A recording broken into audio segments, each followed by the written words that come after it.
I need to get into Gringotts, into one of the vaults. Gringotts Bank is a huge undertaking.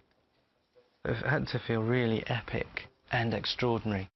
We break into Gringotts Bank to get into Bellatrix's vault to find one of the other Horcruxes. Is it in here, Harry? Harry knows that they need help to get into the vault, so they make a deal with Griphook.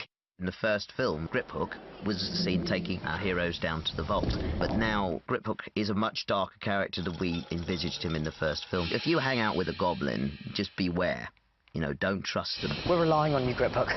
If you get us past the guards and into the vault, the sword's yours. In order to gain access to the vault, Harry's under the invisibility cloak. Ron's disguised as somebody we don't know, and they make the Polyjuice potion to enable Hermione to take over Bellatrix's character. Gringotts Bank, the goblins' makeup, the detail is just incredible.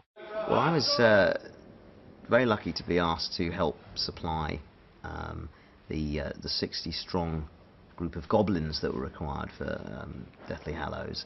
The reason being because I run an agency called Willow Management, and we represent actors under 5 feet. And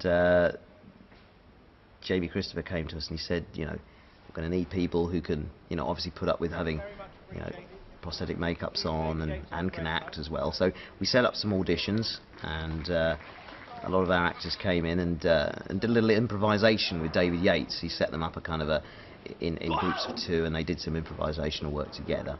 And then he took them and he filmed that, and he just kind of decided who was who from that. And he actually divided them up into 3 groups. So you have your A group, which is sort of 20 or so featured goblins who he's going to feature quite prominently. You have your B group, who was slightly less featured, and then a C group who would you know, fill in areas of the background and probably wouldn't have such extensive makeups either. It was a really interesting and fun process, especially when we came to actually shooting it. It was one of, if not the biggest prosthetic makeup job that this country's seen for many years, if not ever. We did 60 goblins, 60 goblin characters. I wanted, because it was the last film, I wanted to go out with a bang. You know, I wanted it to be good. So everyone is a separate sculpt. Everyone is a separate character. 38 of them were full prosthetic makeups, and the rest were background masks like these. But just producing 38 separate makeups, that's one job. Sticking those all on simultaneously is totally different, which is why we brought in artists from all over Europe to help stick them on. When everybody walked onto set, fully dressed in their suits and their makeup and wigs, it was quite special.